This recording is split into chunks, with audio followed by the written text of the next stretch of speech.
Hello students, आज करेंगे हम कुछ साइंस के इंपॉर्टेंट क्वेश्चन। चलिए क्वेश्चन स्टार्ट करते हैं।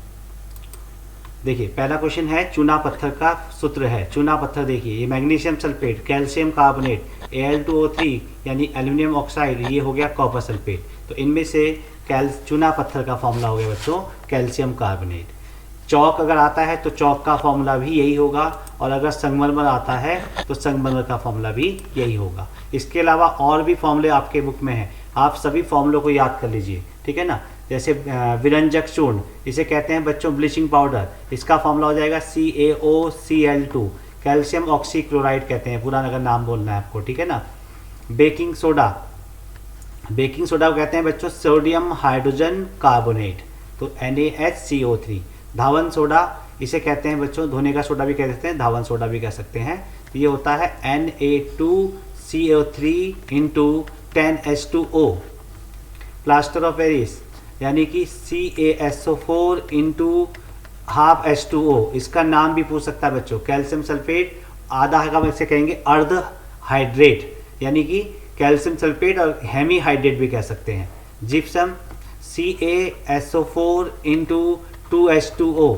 देखो बच्चों आपने पढ़ा होगा, जिप्सम को जब हम गर्म करते हैं 373 K पर तो प्लास्टर ऑफ पेरिस बनता है। तो देखिए लगभग फॉर्मूले एक जैसे ही है, कैल्शियम सल्फेट से स्टार्ट होंगे।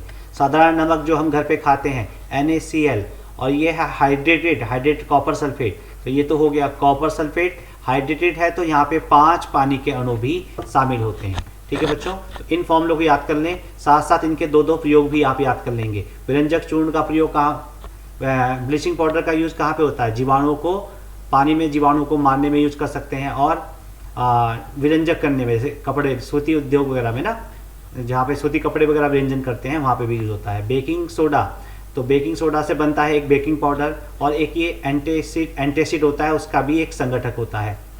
धोने का सोडा, ये कांच, पेपर इंडस्ट्री में यूज होता है। और दूसरा यूज एक वाटर की हार्डनेस सुनी होगी, परमानेंट हार्डनेस, स्थायी कठोरता, उसे दूर करने में भी आपको धावन सोडे का प्रयोग होता है। प्लास्टर ऑफ पेरिस, कई बार जैसे देखा होगा जो हड्डियां हो जाए फ्रैक्चर हो जाती हैं, तो वहाँ पर हम जो डॉक्टर क्या करता है, प्लास्टर ऑफ पेरिस की सहायता से हड्डियों को एक स्थान पर निश्चित रखता है, तो वहाँ पे यूज होता है। दूसरा इसका यूज खिलौने बनाने में यूज होता है, ठीक है ना।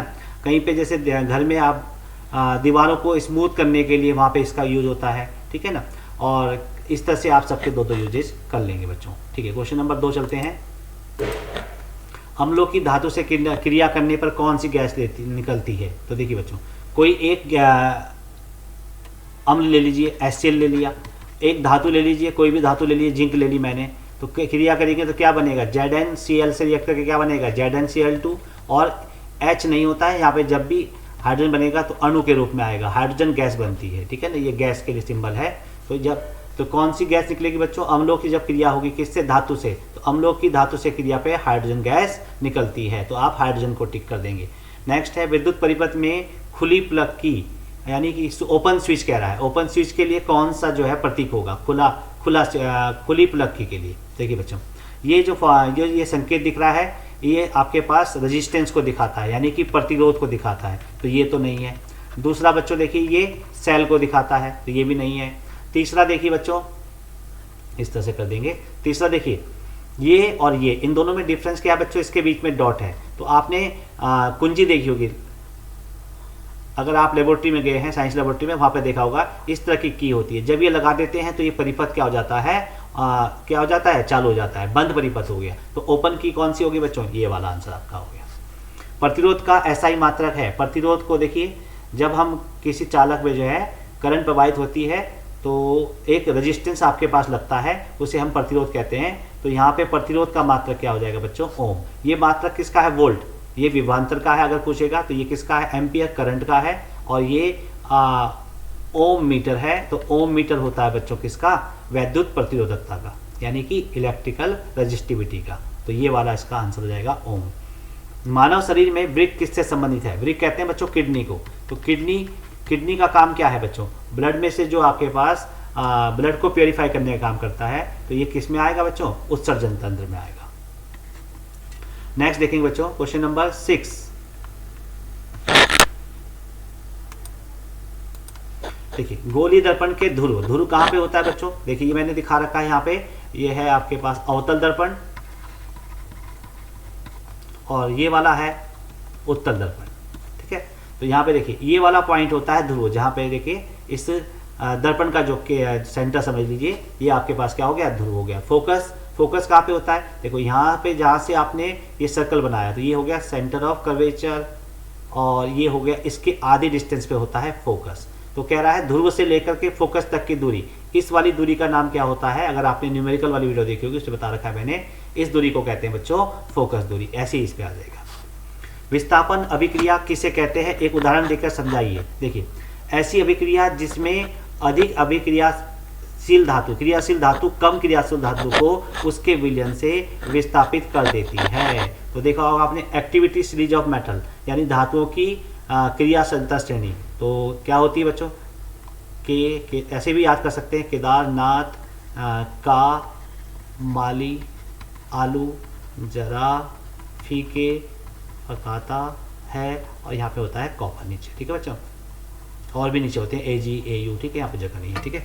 तो देखिए बच्चों इसमें क्या है बच्चों, जो अधिक क्रियाशील धातु है, जो भी ऊपर होगी वो अधिक क्रियाशील होगी, जो नीचे होगी वो कम क्रियाशील होगी, ठीक है। तो अधिक क्रियाशील धातु, जैसे मैंने एक यहाँ पे एग्जाम्पल भी ले रखा है आयरन। आयरन देख लेते हैं कहाँ पे, एक्टिविटी सीरीज में, इसे कहते हैं सक्रियता श्रेणी, एक्टिविटी सीरीज, ठीक है ना। ये आयरन है और यहाँ पे क्या है, कॉपर है। तो ये कॉपर सल्फेट का विलयन है। तो जब कॉपर सल्फेट के विलयन में आप लोहे की कील डालेंगे, आयरन यानी लोहे की कील डाल देंगे, तो क्या करेगा आयरन बच्चों, इस कॉपर को यहाँ से विस्थापित कर देगा, हटा देगा। तो क्या बन जाएगा, Fe, ये यहाँ पे आ जाएगा FeSO4 बन जाएगा, और Cu को कर देगा अलग। तो देखिए कोई भी क्रियाशील धातु अगर हमें यही रिएक्शन अगर ऐसे दे दे Cu प्लस FeSO4, क्या आयरन सल्फेट के विलयन से कॉपर आयरन को हटा देगा, तो यहाँ पे आप लिख देंगे नो रिएक्शन, कोई भी क्रिया नहीं होगी, क्योंकि कॉपर का स्थान क्या है, नीचे है, ठीक है बच्चों।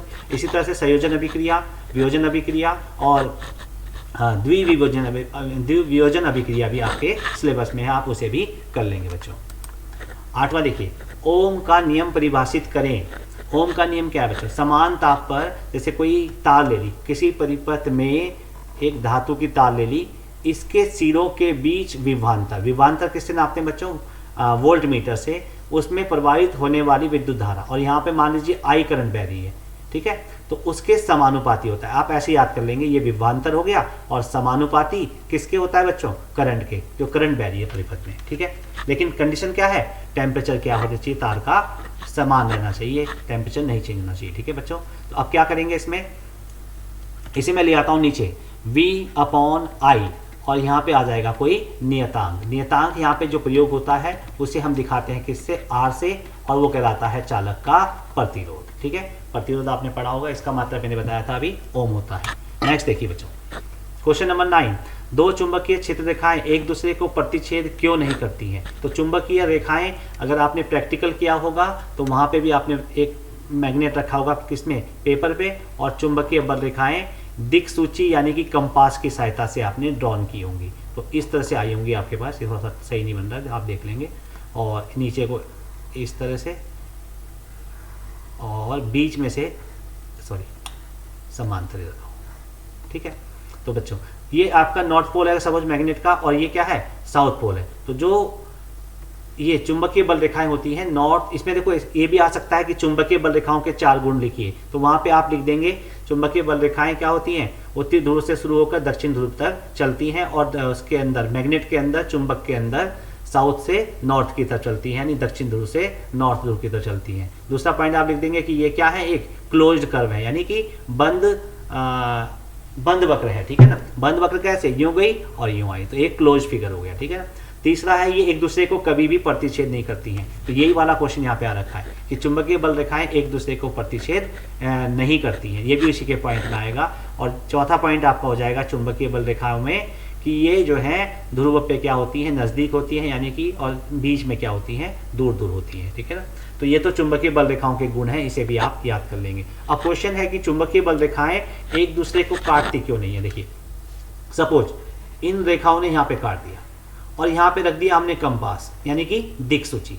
तो इसका मतलब क्या हो गया कि दिक सूची क्या कर रही है भाई, 2 डायरेक्शन, ये है ऐसे रुक सकती है, इधर को भी ये दिक्सूची है। दिक्सूची कुछ नहीं होता बच्चों, एक मैग्नेट होता है, एक पतला सा मैग्नेट होता है, तो एक यहाँ पे भी रुक रही है और इधर को भी रुक रही है। ऐसा हो सकता है कि भाई एक ही चीज दो जगह रुक जाए, एक यहाँ को भी रुक जाए और इधर को भी रुक जाए, ऐसा हो सकता है? नहीं। तो यही यहाँ पे लिखा हुआ है कि चुंबकीय बल रेखाएं एक दूसरे को प्रतिच्छेद करती हैं, अगर करेंगी तो इसका अर्थ होगा कि प्रतिच्छेद बिंदु पर दिक्सूची दो दिशाओं को अंकित करेगी, जो कि संभव नहीं है। तो इसका आंसर आप ऐसे लिख देंगे।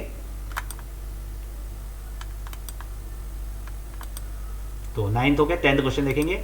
देखिए क्या होता है जब शुष्क बुझे चूने पर क्लोरीन की अभिक्रिया कराई जाती है। तो इस तरह से 3 मार्क्स में आपके पास 3 इक्वेशन दे देता है। तो मैंने कुछ लिख दिए हैं, कुछ और भी आप देख लेंगे। देखिए शुष्क बुझा चूना ये कैल्शियम हाइड्रोक्साइड और क्लोरीन यानी Cl2। देखो क्लोरीन जब भी लिखेंगे आप अणु की फॉर्म में लिखेंगे, मॉलिक्यूल की फॉर्म में लिखेंगे, ऐसा नहीं कि Cl लिख दिया, ठीक है। Cl नहीं लिखेंगे, जब भी रिएक्शन होती है मॉलिक्यूलर के फॉर्म, मॉलिक्यूल्स के फॉर्म में होती है, यानी अणुओं के रूप में आती है, ठीक है ना। तो Cl2 आएगा। तो यहाँ पे देखिए CaO और Cl2 बन जाएगा प्लस H2O। और इसका नाम अभी मैंने बताया था, देखिए ध्यान रखिए, इसका नाम क्या बताया था मैंने? विरंजक चूर्ण यानी कि ब्लीचिंग पाउडर है आपके पास। और क्वेश्चन इस तरह से भी आता है कई बार कि विरंजक चूर्ण कैसे बनाया जाता है। तो तब आप लिखेंगे शुष्क बुझे चूने पर क्लोरीन की अभिक्रिया से विरंजक चूर्ण का निर्माण होता है, और ये वाली रिएक्शन आप दे देंगे, ठीक है बच्चों। जिप्सम को 373 केल्विन पर गर्म किया जाता है। जिप्सम का फॉर्मूला मैंने बताया था, कैल्शियम सल्फेट इंटू 2H2, ठीक है ना। इसे जब आप गर्म करेंगे 373, ज़्यादा गर्म करेंगे तो बच्चों ये कैल्शियम सल्फेट बना देगा, जो काफ़ी हार्ड होता है, ठीक है। तो इसे सावधानी पूर्वक लिख देंगे आप कि जिप्सम को सावधानी पूर्वक 373 केल्विन टेम्परेचर पर गर्म करने पर प्लास्टर ऑफ पेरिस बनता है। इससे पहले आप ये लिखेंगे बच्चों सब क्या होता है जब में, तो आप लिखेंगे जिप्सम को 373 केल्विन पर गर्म करने पर प्लास्टर ऑफ पेरिस बनता है। तो ये प्लास्टर ऑफ पेरिस का फॉर्मूला है बच्चों, प्लास्टर ऑफ पेरिस। आपने मैंने बताया था आपके पास इस तरह से। इसका अगर नाम पूछेगा तो क्या लिखेंगे? कैल्शियम सल्फेट हेमीहाइड्रेट या अर्धहाइड्रेट। अगर इसमें फॉर्मूला भी पूछ लेता है कि प्लास्टर ऑफ पेरिस का सूत्र लिखे तो CaSO4 इंटू हाफ H2O। तो इस तरह से हाफ इस तरह से लिख देंगे, CaSO4 इंटू हाफ H2O, इस तरह से। ऐसे ये भी 1/1/2 H2O है, एक सही 1/2 H2O, ये लिखा हुआ है, ठीक है ना। यहाँ पे कंफ्यूज मत होना, इस तरह से लिखा हुआ है, ठीक है। तो जिप्सम को जब हम गर्म करेंगे तो क्या बनेगा? प्लास्टर ऑफ पेरिस बनेगा। कार्बन डाइऑक्साइड गैस CO2, चूने का पानी कैल्शियम हाइड्रोक्साइड CaOH2 में प्रवाहित की जाती है। तो क्या करेंगे बच्चों? देखिए Ca और CO3 बन जाएगा और प्लस H2O। देखा होगा आपने, पहले जो घर पे व्हाइट वॉश होती थी इसका नाम हो गया कैल्शियम कार्बोनेट का। क्या होता है? तो क्या होता है भाई, जब कार्बन डाइऑक्साइड गैस चूने के पानी में प्रवाहित की जाती है तो कैल्शियम कार्बोनेट का सफेद अवक्षेप प्राप्त होता है, ऐसे लिखेंगे आप, ठीक है। तो ये CaCO3 हो जाएगा। कैल्शियम कार्बोनेट किसका फॉर्मूला बताया था मैंने अभी? चूना पत्थर का भी यही फॉर्मूला है, और संगमरमर का फॉर्मूला आएगा तब भी यही आएगा, ठीक है ना, प्लस H2O। इस रिएक्शन को आप लिख देंगे। रक्त तप्त लोहे पर भाप प्रवाहित की जाती है। तो ये लोहा मतलब Fe और भाप का मतलब पानी हो गया H2O, तो Fe3 और O4 बनेगा प्लस 4H2, ठीक है ना। नेक्स्ट है सोडियम हाइड्रोजन कार्बोनेट को गर्म किया जाता है। तो ये हीट कर रहे हैं, गर्म कर रहे हैं। तो बच्चों देखिए हाइड्रोजन कार्बोनेट है तो देखो जिसमें CO2 होगा उसमें से CO3 होगा कार्बोनेट, उसमें CO2 जरूर बनेगी। Hb है तो यहाँ पे H2 बन जाएगा। तो सोडियम हाइड्रोजन कार्बोनेट को गर्म करने पर सोडियम कार्बोनेट, पानी तथा कार्बन डाइऑक्साइड गैस बनती है आपके पास। यहाँ इस तरह से आप लिख देंगे, ठीक है बच्चों। तो इस तरह की रिएक्शन इंपॉर्टेंट है, आती है आपके एग्जाम में, तो आप इनकी प्रिपरेशन कर लेंगे। देखिए नेक्स्ट 11वां, मेंडलीव का आवर्त नियम क्या है? इसकी 2 सीमाएं लिखिए। देखिए तो यहाँ पे तत्वों के यहाँ पे ऐड कर देंगे भौतिक एवं रासायनिक गुण। क्या लिख देंगे बच्चों? भौतिक एवं रासायनिक गुण। उस गुणधर्म उसके परमाणु द्रव्यमान का आवर्ती फलन होते हैं। परमाणु द्रव्यमान को कहते हैं एटॉमिक मास। पीरियोडिक फंक्शन, आवर्ती फलन का मतलब पीरियोडिक फंक्शन जो भी है, ठीक है ना। तो आवर्ती फलन होते हैं, ठीक है। तो तत्वों के भौतिक एवं रासायनिक गुण उसके परमाणु द्रव्यमान का आवर्ती फलन होते हैं। ऐसे ही अगर क्वेश्चन आता है कि आधुनिक आवर्त नियम लिखिए, तो बिल्कुल बच्चों सेम लिखना है, कोई ज़्यादा चेंजेस नहीं करना है। यहाँ पे परमाणु द्रव्यमान की जगह लिख देंगे आप परमाणु संख्या का आवर्ती फलन होते हैं। और भी 2 नियम है, न्यूलैंड का अष्टक नियम है। प्रत्येक 8वें तत्व के गुणधर्म पहले तत्व से रिजेंबल करते हैं। और एक रूल और है आपके पास, कौन सा? डोबेनियर के त्रिक हैं। तो ये सब आप चारों रूल्स को याद कर लीजिए, कोई ना कोई रूल पूछा जाता है एग्जाम में, नेक्स्ट देखिए, इसकी दो सीमाएं, लिमिटेशन क्या है। देखिए पहली लिमिटेशन क्या है बच्चों, ये हाइड्रोजन का स्थान नियत नहीं है। पहला जो पॉइंट लिखेंगे इसमें, हाइड्रोजन का स्थान निश्चित नहीं, क्योंकि बच्चों हाइड्रोजन के जो गुणधर्म हैं वो क्षारीय धातु से भी रिएक्ट मिलते हैं और जो सातवें आवर्त वाले तत्वों से भी मिलते हैं। दूसरा देखिए नेक्स्ट, इसमें है समस्थानिकों को स्थान नहीं दिया गया, समस्थानिकों को स्थान नहीं दिया गया। इसका मतलब क्या हो बच्चों, समस्थानिक आपने पढ़े होंगे, क्या होता है समस्थानिक, एक ही तत्व के, मान लीजिए क्लोरीन ले लिया मैंने, सभी के नहीं होते बच्चों, क्लोरीन का हाइड्रोजन के होते हैं, ठीक है ना, इस तरह से आप पढ़ेंगे। एक ही इसका जो है एटॉमिक नंबर यानी कि परमाणु संख्या होती है 17 और ये हो गया 35, 17 क्लोरीन 37। देखिए यहाँ पे क्लोरीन के दो आइसोटॉप्स हैं, समस्थानिक है। देखिए समस्थानिक में परमाणु क्रमांक यानी परमाणु संख्या सेम होती है, लेकिन द्रव्यमान जो है इनका अलग अलग होता है। तो जो मेंडलीव की पीरियोडिक टेबल थी वो इस पे थी, एटॉमिक मास पे, यानी कि द्रव्यमान, परमाणु द्रव्यमान पे आधारित थी। तो इनके लिए दो अलग जगह होनी चाहिए थी, लेकिन उनमें एक क्लोरीन को एक ही जगह दिया गया। तो ये कह रहा है कि समस्थानिकों को जो है स्थान नहीं दिया गया। इनके दो समस्थानिक थे क्लोरीन के, तो दो जगह मिलनी चाहिए थी, लेकिन यहाँ पे सारणी में स्थान नहीं दिया गया। नेक्स्ट देखिए, इलेक्ट्रॉन डॉट स्ट्रक्चर बनाइए, इलेक्ट्रॉन बिंदु संरचना बनानी है। देखिए NH3, तो बच्चों मैंने लिख दिया N और ये H और ये H और तीनों H लिख दिए, ठीक है। अब देखिए बच्चों, कोई भी जो है एलिमेंट जो है वो स्टेबल होना चाहता है, तो उसके लिए क्या करता है, वो अपने आउटर मोस्ट ऑर्बिट में सबसे बाहर वाले में 8 इलेक्ट्रॉन पूरा करना चाहता है या 2 करना। हाइड्रोजन जो है 2 इलेक्ट्रॉन पूरा करेगा। तो देखिए नाइट्रोजन और हाइड्रोजन है, तो हाइड्रोजन तो 2 इलेक्ट्रॉन पूरा करेगा अपने आउटर मोस्ट सेल में और ये 8 पूरा करने की कोशिश करेगा, ठीक है बच्चों।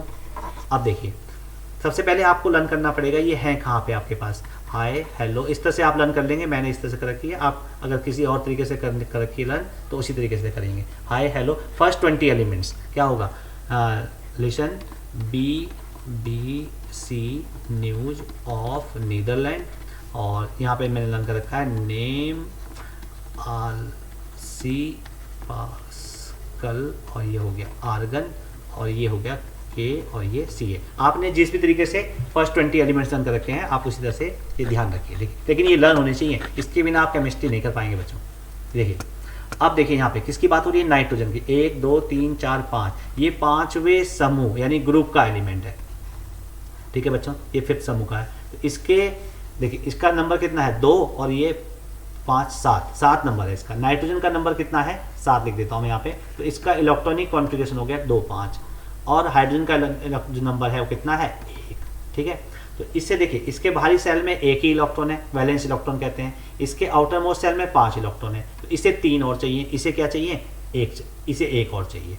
तो देखो इलेक्ट्रॉन की जो 2 तरीके से इलेक्ट्रॉन की जो है बॉन्डिंग होती है, मतलब केमिकल बॉन्डिंग जो है 2 तरह की होती है। एक होते हैं आयनिक बंध जिन्हें हम विद्युत संयोजी बॉन्ड भी कहते हैं। उसमें क्या होता है इलेक्ट्रॉन डोनेट या एक्सेप्ट करते हैं, ठीक है, या तो डोनेट करेंगे या एक्सेप्ट करेंगे। एक होता है शेयरिंग द्वारा यानी कि साझेदारी। तो यहाँ पे देखिए ये क्या है, नॉन मेटल है। हाइड्रोजन भी मेटल नॉन मेटल दोनों की तरह बिहेव करती है। तो जो नॉन मेटल के बीच में बॉन्डिंग होती है उसमें जो बॉन्ड बनते हैं सहसंयोजी बंध यानी कि कोवैलेंट बॉन्ड बनते हैं। इसमें जब साझेदारी द्वारा बनेंगे उसमें आपके पास सहसंयोजी बंध बनेंगे, और जब इलेक्ट्रॉन का जो क्या कहेंगे शेयरिंग ट्रांसफर होगा तो उसमें बनेंगे आयनिक बंध या विद्युत संयोजी बंध भी कहते हैं, आपने पढ़ा होगा क्लास में। तो आयनिक बंध या विद्युत संयोजी बंध, यहाँ पे देखिए यहाँ क्या होगा साझेदारी द्वारा यानी कि कोवैलेंट बंध सहसंयोजी बंध बनेंगे। हाइड्रोजन के पास कितने हैं ये दिखा दिया मैंने, हाइड्रोजन का 1 इलेक्ट्रॉन आउटर मोस्ट सेल का, ये 1। नाइट्रोजन के कितने, अब देखो 1 इलेक्ट्रॉन की साझेदारी होगी। ये किसका है नाइट्रोजन का है, ये भी नाइट्रोजन का 2, नाइट्रोजन के 3, नाइट्रोजन के 2 बचे, यहाँ लिख दीजिए 5। देखिए हाइड्रोजन के कितने हो गए बच्चों 2 पूरे, ये हाइड्रोजन के 2 पूरे, हाइड्रोजन के 2 पूरे, नाइट्रोजन ने कितने पूरे करने 8। जो साझेदारी होती है वो दोनों की गिनी जाएगी, हाइड्रोजन की भी और नाइट्रोजन की। 2 4 6 और 8, ये हो गए नाइट्रोजन के पूरे 8। इसी तरह से H2S बना देते हैं। पहले सल्फर का नंबर देखिए, सल्फर का नंबर 2 8 10 11 12 13 14 15 16 नंबर है सल्फर का। 16 का मतलब क्या हो गया, इसका इलेक्ट्रॉनिक कॉन्फ़िगरेशन हो गया 2, 8, 10 और 6, 16। इसके बाहर भी 6 इलेक्ट्रॉन, अभी मैं दिखाऊंगा बाद में। दूसरा किससे रिएक्ट कर रहा है? 2 हाइड्रोजन से, एक H और एक H। तो H का दिखा देते हैं पहले। एक तो हाइड्रोजन कितने की शेयरिंग करता है? ये भी नॉन मेटल, ये भी नॉन मेटल की तरह बिहेव करेगा। एक हाइड्रोजन एक की शेयरिंग करेगा। अब सल्फर का एक ये हो गया 2 और कितने थे? 6, तो 2 ये हो गए 4 और 2 हो गए 6। तो देखिए हाइड्रोजन के कितने पूरे हो गए? 2 और सल्फर के 8, 2, 4, 6, 8। देखो सल्फर के भी पूरे कितने हो गए? 8। भाई हाइड्रोजन जो है अपने 2 कंप्लीट करता है बाहर वाले सेल में, और सल्फर कितने करेगा? 8। तीसरा बॉन्डिंग है देखिए MgO। पहले Mg का नंबर देखिए, 2, 8, 10 और 2, 12 नंबर है इसका। तो इलेक्ट्रॉनिक कॉन्फ़िगरेशन हो गया 2, 8, 2। और दूसरा है ऑक्सीजन। ऑक्सीजन का नंबर देखिए कितना है? 2, 3, 4, 5, 6, 7, 8 नंबर है। 8 नंबर का मतलब हो गया 2 और 6, यानी इसके बाहरी कोष में 6 इलेक्ट्रॉन, इसके बाहरी कोष में 2 इलेक्ट्रॉन। लेकिन बच्चों बॉन्डिंग किसकी है? मेटल की और नॉन मेटल की। तो ये वाली बॉन्डिंग नहीं होगी। कौन सी होगी? आयनिक बंध बनेगा, यानी कि इलेक्ट्रोवैलेंट बॉन्ड बनेगा। ठीक है। अब इसके बाहरी कोष में कितने इलेक्ट्रॉन? Mg के 2। तो यहाँ मैं दिखा देता हूँ 2 इलेक्ट्रॉन। तो Mg के दिखा देता हूँ मैं इस तरीके से, या डॉट दिखा देता हूँ। ठीक है। और इसके बाहरी कोष में कितने इलेक्ट्रॉन बच्चों? 6। 1, 2, 3, 4, 5, 6। तो ये अपने 2 इलेक्ट्रॉन, देखो इसे 8 पूरे करने हैं, तो इसने अपने 2 इलेक्ट्रॉन इसे क्या कर देगा? डोनेट कर देगा। ठीक है। जब ये 2 इलेक्ट्रॉन डोनेट करेगा तो इस पे आ जाएगा 2 यूनिट का पॉजिटिव चार्ज। और जब ये 2 इलेक्ट्रॉन एक्सेप्ट करेगा, कौन? ऑक्सीजन, तो इस पे आ जाएगा 2 यूनिट नेगेटिव चार्ज। और ये दोनों कंबाइन करके बना देंगे MgO। तो ये किसका एग्जांपल हो गया बच्चों? आयनिक बॉन्ड का एग्जांपल हो गया। तो ध्यान से देख लीजिए कि कौन सी बॉन्डिंग बनेगी। ट्रांसफर ऑफ इलेक्ट्रॉन से बनेगी, इलेक्ट्रॉन के आदान प्रदान से बनेगी, या इलेक्ट्रॉन की साझेदारी द्वारा बनेगी। तो 2 तरह की बॉन्डिंग आपके पास आ सकती है। नेक्स्ट देखिए 13। हमारे वायुमंडल में ओजोन परत कैसे बनती है? देखो वायुमंडल में उच्चतर स्तर पर पराबैंगनी विकिरण के प्रभाव से ओजोन बनती है। उच्च ऊर्जा वाली पराबैंगनी विकिरण ऑक्सीजन अणुओं को विघटित करती है। तो सबसे पहला काम क्या होता है? ऑक्सीजन का अणु हो गया, इसे कौन? UV कहते हैं, अल्ट्रा वायलेट रेडिएशन। हिंदी में कहेंगे पराबैंगनी विकिरण। ये क्या करेगी? ऑक्सीजन परमाणु को विघटित कर देगी, O+O बना देगी। ठीक है। और ये स्वतंत्र ऑक्सीजन बन गए ना परमाणु। देखो ये अणु था, ये ऑक्सीजन के स्वतंत्र परमाणु बन गए। ऑक्सीजन के संयुक्त परमाणु मिलकर के, ऑक्सीजन से मिलकर के, ये ऑक्सीजन का अणु से एक ऑक्सीजन का स्वतंत्र परमाणु मिलकर के ओजोन, ये बन गया आपका ओजोन। क्यों? क्योंकि यहाँ पे आपको देनी थी समीकरण भी लिखी है। तो इस तरह से आप इसे यहाँ तक का आंसर हो गया। नेक्स्ट है ओजोन परत का क्या महत्व है? देखिए ये पराबैंगनी, यहाँ पे लिख देंगे आप पराबैंगनी, आप पूरा एक्सप्लेन करके लिख देंगे, आपने पढ़ा हुआ होगा। पराबैंगनी विकिरण को पृथ्वी पर आने से रोकता है।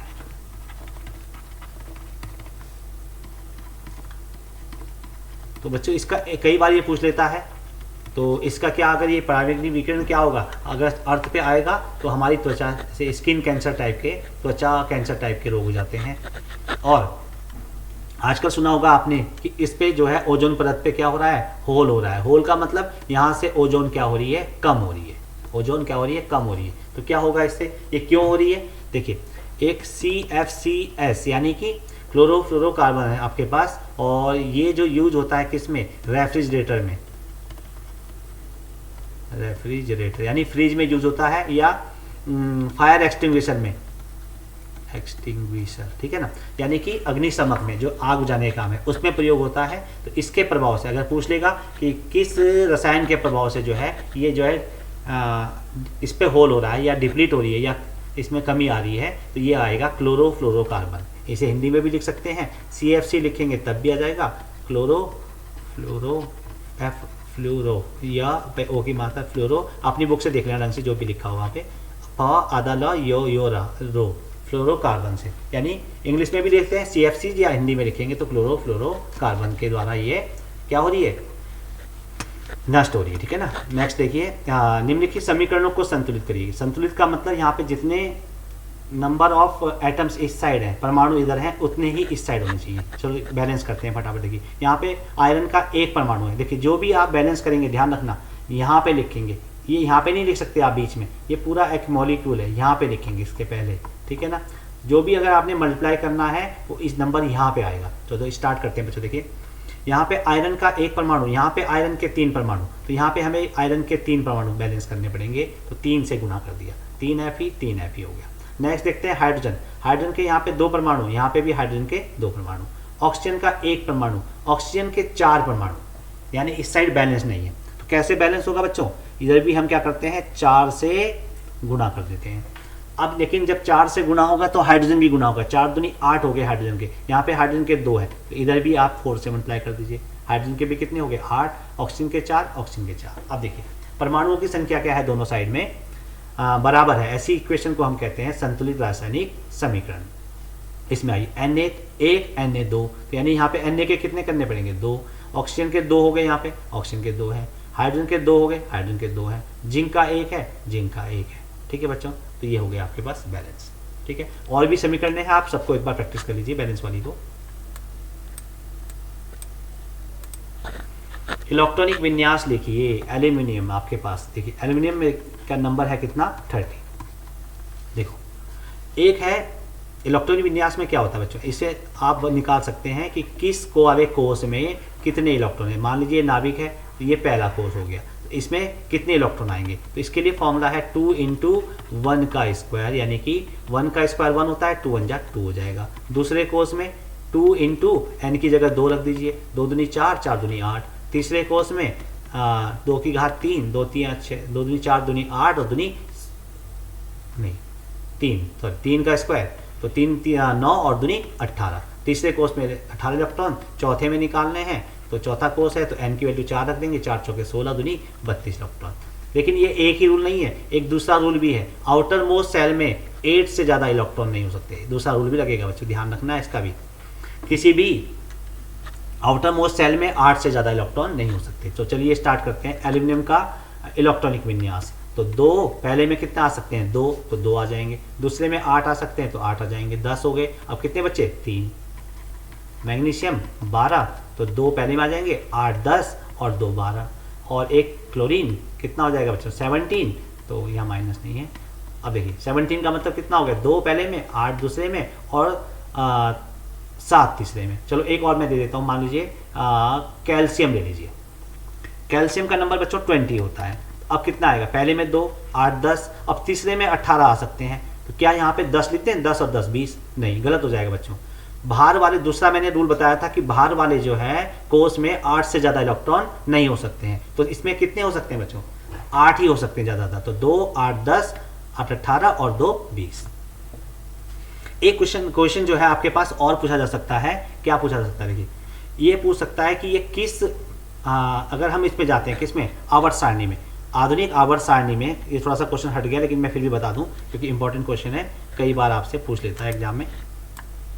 देखिए ये पूछ सकता है कि ये मान लीजिए एल्यूमिनियम है, किस आवर्त आधुनिक आवर्त सारणी में किस आवर्त का और किस समूह का तत्व है, कौन से समूह में है। तो देखो बच्चों 1 2 3 जितने सेल हैं इसमें 3 सेल हैं, तो ये सेल दिखाता है आवर्त को, तो ये आवर्त कौन से का हो गया, तीसरे का। और ये देखिए क्या है, आउटर मोस्ट जो सेल में इलेक्ट्रॉन, वर्ग कहते हैं या समूह, ग्रुप कह दीजिए, है ना, समूह ग्रुप एक ही चीज़ है, ठीक है। तो यहाँ पे देखिए 3 है। अब आवर्त सारणी आपने देखी होगी, कितने समूह होते हैं, पहले तो आवर्त कितने होते हैं, आवर्त होते हैं 7 और समूह होते हैं कितने, ग्रुप होते हैं कितने 18। अब देखिए 3 इसके आउटर मोस्ट सेल में इलेक्ट्रॉन है, तो कौन से समूह में होगा, देखो अगर 1 होगा तो पहले समूह में, 2 होगा तो दूसरे में, लेकिन यहाँ पे देखिए बीच में ट्रांजिशन एलिमेंट भी आ जाते हैं। तो अगर 3 है तो 3 में आप 10 जोड़ दीजिए, 13वें समूह में होगा। किस में बात कर रहा हूँ मैं, आधुनिक आवर्त सारणी की। ऐसे ही इसे देख लीजिए, ये भी क्या है, आवर्त 3 और समूह क्या हो जाएगा 2। ये क्या हो जाएगा, आवर्त क्या हो गया 3, समूह हो जाएगा 10 और 7 17वें समूह में होगा। और ये क्या हो जाएगा, ये देखो इसका आवर्त बदल गया। इस वाले को अगर हम देखें तो कौन से आवर्त में है, ये तत्व होगा चौथे आवर्त में और समूह कौन से में होगा, दूसरे में। तो ये क्वेश्चन भी इंपॉर्टेंट है, इसे भी आप कर लेंगे, ठीक है। उष्माक्षेपी और उष्माशोषी, ये थोड़ा सा मिस्टेक है, उष्माशोषी अभिक्रियाओं की परिभाषा दीजिए। देखिए जिन अभिक्रियाओं में उत्पाद के निर्माण के साथ साथ उष्मा भी उत्पन्न होती है, मतलब हीट भी निकल रही है, हीट भी लिबरेट हो रही है, तो उन जो अभिक्रियाओं को, रिएक्शंस को हम कहेंगे उष्माक्षेपी अभिक्रियाएं। जैसे देखिए ये कौन है, मीथेन है, मीथेन आपने देखा होगा किसका, जो गोबर गैस प्लांट होते हैं वहाँ पे मीथेन गैस बनती है, उसका जो है चीप कंपोनेंट है मीथेन। उसे ऑक्सीजन, ऑक्सीजन देखो मॉलिक्यूल की फॉर्म में है, ये भी कहाँ आएगा, ऑक्सीजन ये नहीं है, ऐसे है, यहाँ पे CO2 ये है, ठीक है, और H2O भी ये नीचे ऐसे है, ठीक है। अब देखिए ऑक्सीजन से जब ये रिएक्ट करेगा, मतलब कोई भी देखिए ये फ्यूल है, ईंधन है, ईंधन जब जलेगा तो ऑक्सीजन चाहिएगी, तो क्या बनेगा, कार्बन डाइऑक्साइड और H2O, पानी बनेगा और उष्मा बनेगी, ठीक है। तो इस क्रिया में क्या होगी, उष्मा लिबरेट हो रही है, तभी तो आपके पास गैस में खाना बन रहा है। देखिए गोबर गैस प्लांट में जब गोबर गैस बनती है उससे आप खाना बनाते हैं, तो वहाँ पे जो हीट यूज होती है उसे हम यूज कर लेते हैं, ठीक है ना। तो एक ये हो गई क्या, उष्मा क्षेपी अभिक्रिया। इसकी अपोजिट हो गई उष्मा शोषी, जिस अभिक्रिया में उष्मा की आवश्यकता पड़ेगी, ठीक है ना, संपन्न होने में। तो देखिए कैल्शियम कार्बोनेट को अगर हम गर्म करेंगे तो यहाँ पे देखो हीट चाहिएगी आपको गर्म करने में, तो CaO + CO2 बनेगा। तो ये देखिए यहाँ पे क्या, देखो एक पहले चैप्टर में आपने विस्थापन अभिक्रिया बताई थी मैंने आपको, तो वहाँ पे 3 अभिक्रियाएं और हैं, कौन कौन सी, संयोजन, वियोजन और द्विविस्थापन अभिक्रियाएं। तो वहाँ पे वो तीनों अभिक्रियाएं भी आप याद करेंगे। तो यहाँ पे देखिए ये वियोजन अभिक्रिया का एग्जाम्पल है। क्यों, हमने क्या किया, एक जो है मॉलिक्यूल जो है छोटे छोटे टुकड़ों में बढ़ रहा है, ठीक है ना। तो ऐसे जो है ऐसी अभिक्रिया को कहते हैं हम वियोजन अभिक्रिया, और ये उष्मा से हो रही है तो इसका नाम हो जाएगा उष्मीय वियोजन। और एक लाइट से भी होती है तो उसे कहते हैं इलेक्ट्रिक डिसोसिएशन कहते हैं, क्या कहते हैं, ठीक है। और एक होती है किससे, एक और होती है किससे, हाँ इलेक्ट्रिसिटी से होती है, यानी विद्युत से। जैसे पानी को जब हम वियोजन करवाते हैं तो उसका वियोजन किससे होता है, लाइट की सहायता से होता है, ठीक है। तो यहाँ पे आप इसे कंप्लीट करेंगे। नेक्स्ट देखिए, एक वस्तु वक्रता केंद्र तथा फोकस दूरी के बीच में रखी है। तो देखिए मैंने न्यूमेरिकल में भी आपको बताए थे। यहाँ देखिए सबसे पहले ये तो हो गया पोल, ये हो गया सेंटर ऑफ कर्वेचर, ये हो गया इसका फोकस, ठीक है। अब कहाँ पे रखी है वस्तु, वक्रता केंद्र, वक्रता केंद्र ये हो गया फोकस के बीच में, यहाँ पे फोकस के बीच में। तो फोकस यहाँ पे कहीं पे ऑब्जेक्ट है, तो एक वस्तु ले लेते हैं हम। यहाँ पे वस्तु को हम किससे दिखाते हैं बच्चों, इस तरह से दिखा देते हैं।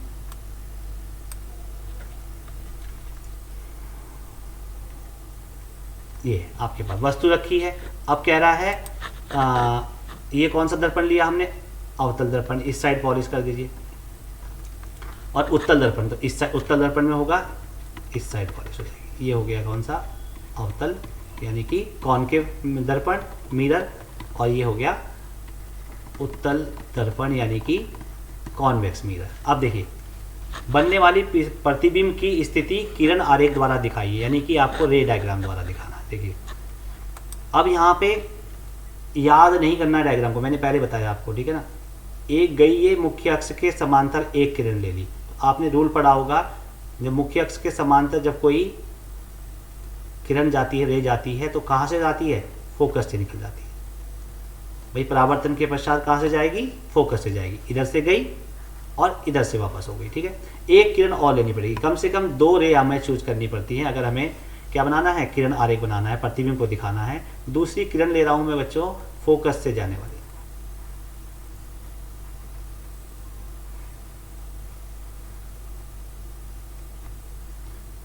ये हो जाएगी बच्चों मुख्य अक्ष के समांतर, यहाँ पे हो जाएगी, ठीक है। इसकी डायरेक्शन दिखा दीजिए। दूसरी जो है थोड़ा सा डायग्राम क्लियर नहीं है, कोई बात नहीं, इसमें देखिए ये आ जाएगी। तो प्रतिबिंब कहाँ बन रहा है, ये सी है, तो ये सी से यानी सेंटर ऑफ कर्वेचर से पीछे बन रहा है। और कैसा प्रतिबिंब बन रहा है, उल्टा प्रतिबिंब बन रहा है। तो उल्टा प्रतिबिंब कैसा होता है, वास्तविक होता है। ये सब आप चीज़ें ध्यान रखेंगे, ठीक है। दूसरा करना है किससे, अवतल दर्पण से। तो एक ऑब्जेक्ट में यहाँ भी रख देता हूँ, सॉरी इस पे तो भी बनाना पड़ेगा। देखिए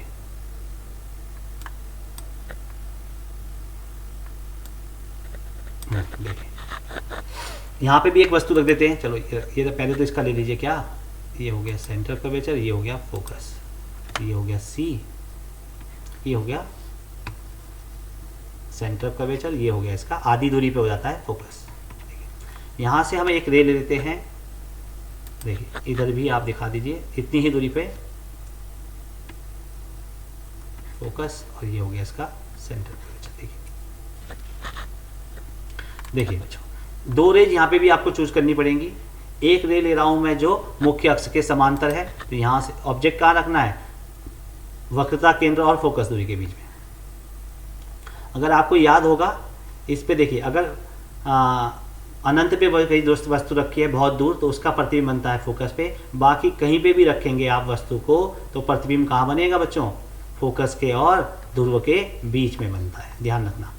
इस पे आपने उसमें देखा होगा गाड़ी के शीशे में प्रतिबिंब कैसा बनता है? छोटा बनता है, और हमेशा कहाँ पे बनता है? यहाँ पे बनेगा, इसके बीच में। तो देखिए ये रे यहाँ पे नहीं आएगी, ये ऐसा आएगा कि ये जो है इधर तो आएगी नहीं, ये रे यहाँ से जो है ऐसे दिखाई देगी जैसे कि ये फोकस से आती हुई, यहाँ से परावर्तन हो जाएगा, इसका वापस चली जाएगी। एक रे और चूज कर लीजिए, एक रे ले रहा हूँ मैं, थोड़ा डॉटेड दिखाएंगे, सेंटर ऑफ कर्वेचर की तरफ जाने वाली ले लीजिए। तो जो सेंटर ऑफ कर्वेचर की तरफ रे जाती है वो उसी पाथ से वापस आती है।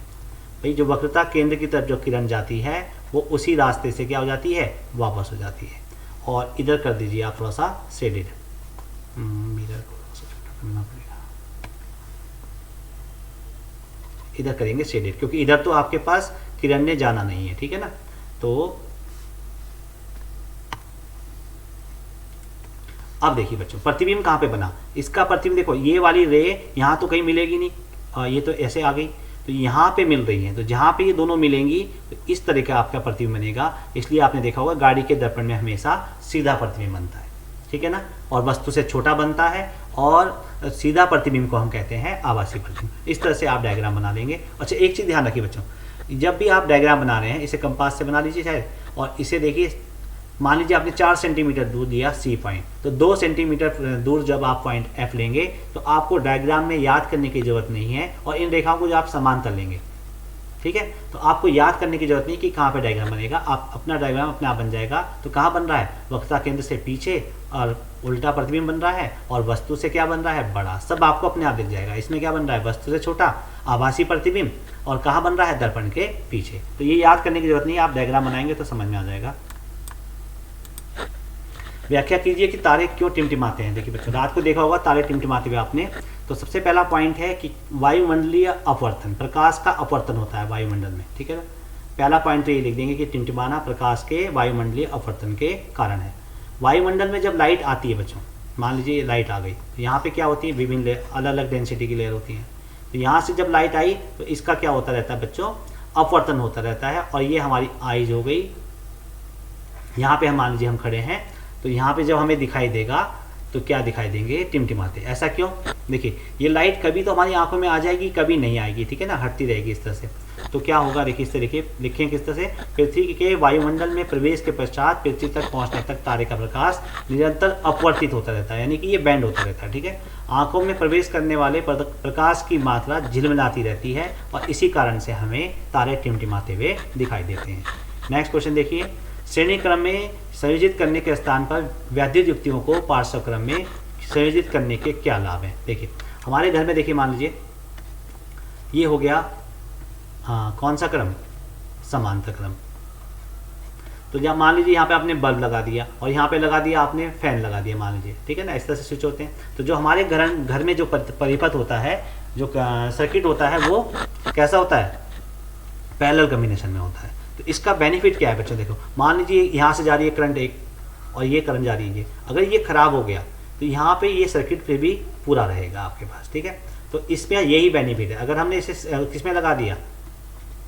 श्रेणी क्रम में लगा दिया, ये लगा दिया आपने बल्ब, और ये लगा दिया आपने फैन, तो अगर ये आपके पास खराब हो गया तो ये वाला जो आगे वाला जो है फैन जो है वो भी नहीं चलेगा। जो लड़ियाँ होती हैं देखा होगा आपने, वो इसी क्रम में लगी होती हैं। तो श्रेणी क्रम में जोड़ने पर यदि परिपथ में कोई अवयव कार्य करना बंद कर देता है, मान लीजिए खराब हो गया, तो परिपथ टूट जाता है, जिससे अन्य उपकरण भी कार्य करना बंद कर देते हैं। इसीलिए जो है वैद्युत युक्तियों को किस में लगाते हैं बच्चों? समांतर क्रम में। किसी चालक का प्रतिरोध किन कारकों पर निर्भर करता है? प्रतिरोध को हम दिखाते हैं बच्चों आर कैपिटल से, ठीक है ना। तो किस पे निर्भर करता है? चालक की लंबाई पे। लंबाई पे कैसे निर्भर करता है? ये चिन्ह हो गया समानुपाती का। देखो आर समानुपाती एल, यानी अगर चालक की लंबाई बढ़ाएंगे तो प्रतिरोध भी बढ़ जाएगा, यानी इसका प्रतिरोध ज़्यादा होगा और इसका प्रतिरोध क्या हो जाएगा? कम हो जाएगा, ठीक है। नेक्स्ट है अनुप्रस्थ काट का क्षेत्रफल। क्षेत्रफल को कहते हैं एरिया, तो मैं दिखा देता हूँ ए से। और होता क्या है बच्चों, तुम पढ़ते हो समझते नहीं हो कि अनुप्रस्थ काट का क्षेत्रफल क्या होता है। इस वाले एरिया की बात कर रहा है, इसे आप मोटाई भी कह सकते हैं इसकी, वायर की, ठीक है। इसके कैसे होगा ये समझ लीजिए, जैसे आपके पास एक चौड़ी रोड है, बहुत चौड़ी रोड है, और आपके पास गाड़ियाँ चल रही हैं, तो जो प्रतिरोध होता है वो क्या होता है, टक्कर से तो होता है, ठीक है ना, मॉलिक्यूल्स के बीच में जो कॉलिजन होता है उससे होता है। तो चौड़ी रोड होगी तो क्या होगा, कॉलिजन कम होगा, यानी कि क्या होगा, प्रतिरोध कम हो जाएगा। तो इसलिए हमने लिखा है व्युत्क्रमणवादी। अगर एरिया ज़्यादा होगा तो प्रतिरोध कम हो जाएगा, एरिया कम होगा तो प्रतिरोध ज़्यादा हो जाएगा। तीसरा है पदार्थ की प्रकृति। प्रकृति मतलब आपने कौन सा जो है पदार्थ ले रखा है। अगर हम लेते हैं मान लीजिए नाइक्रोम, नाइक्रोम पढ़ा होगा आपने, नाइक्रोम, ठीक है ना, या टंगस्टन पढ़ा होगा, ठीक है। नाइक्रोम का प्रतिरोध ज़्यादा होता है। अगर आप हमने ले लिया कॉपर, इनका मेटल जो होती हैं उनका प्रतिरोध कम होता है, इसलिए आपने देखा होगा जो घर की लाइटें तारे वगैरह हैं वो किसकी होती हैं, कॉपर की बनी होती हैं। तो एक पदार्थ की प्रकृति पर भी निर्भर करता है। तो इसे हम दोनों को कंबाइन कर देंगे, आर प्रोपोर्शनल टू हो जाएगा L/A, और यहाँ पे जब प्रोपोर्शनलिटी का साइन हटाएंगे इस वाले को, तो यहाँ पे एक कांस्टेंट यूज होता है, इसे कहते हैं बच्चों ρL/A। इसे कहते हैं वैद्युत प्रतिरोधकता, यानी कि इलेक्ट्रिकल रेजिस्टिविटी कहते हैं। तो इसकी परिभाषा भी आप पढ़ लीजिए, वैद्युत प्रतिरोधकता किसे कहते हैं, प्रतिरोध किसे कहते हैं, इस पे न्यूमेरिकल भी आता है, ठीक है, तो देख लेंगे इसे आप। नेक्स्ट क्वेश्चन है अम्लीय वर्षा किसे कहते हैं। देखिए, वर्षा के जल का मान जब 5.6 से कम हो जाता है, इसका यहाँ पे pH के जल का pH मान जब 5.6 से कम हो जाता है तो अम्लीय वर्षा कहलाती है। अम्लीय वर्षा का जल जब नदी में प्रवाहित होता है तो वह नदी के जल की pH का मान, नदी के जल की pH का मान कम हो जाता है। ऐसी नदी में जलीय जीवों की उत्तरजीविता कठिन हो जाती है। देखो, ये पानी गया आपके पास, देखो pH आपने स्केल सुना होगा, अगर 7 pH होती है तो हम क्या देते हैं, विलयन क्या होता है, उदासीन होता है। 7 से कम में क्या होता है, <7, 7 से कम में pH अगर 7 से कम है तो वो माध्यम कैसा होता है, अम्लीय। 7 से ज़्यादा होगा तो क्या होगा, क्या होता है, क्षारीय होता है। देखिए, अगर 7 से कम होगा, देखिए ये 5.6 है तो इसका जो pH वैल्यू 5.6 है, यानी कि क्या हो गया, ये अम्लीय हो गया। तो ये पानी कहाँ जाएगा, नदी में। नदी में जाएगा तो वहाँ का pH भी कम हो जाएगा और वहाँ के जो जीव हैं उनका रहना क्या हो जाएगा, कठिन हो जाएगा, ठीक है ना। तो बच्चों आज इतना ही।